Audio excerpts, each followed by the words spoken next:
ఉదయకాల శుభములు. కీర్తనలు 17. యెహోవా న్యాయం ఆలకించుము, నా మొర అంగీకరించుము. నా శత్రువులు నా ప్రార్థనకు చెవియొగ్గుము. అది కపటమైన పెదవుల నుండి వచ్చినది కాదు.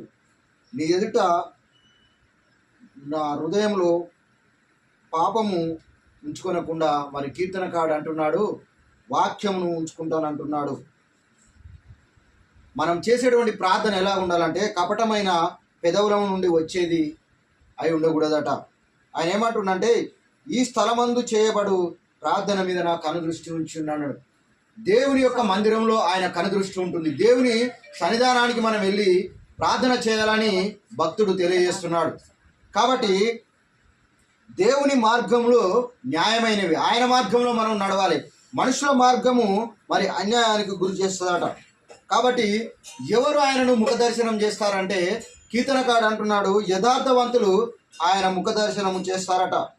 ఆయన హృదయాలను పరిశీలించేవాడు. మరి కంసాలి ఒక బంగారమును ఒక రూపంలోనికి మార్చడానికి ఏ విధంగా అయితే ఆయన శోధిస్తాడో దానిని మరి హృదయ పరిశోధకుడు యెహోవా. మరి చాకలివాడు మరి బట్టలను ఏ విధంగా సబ్బుతో ఉతుకుతాడో ఆయన మన హృదయాలను పరిశోధించి మరి పవిత్రపరుస్తానంటున్నాడు.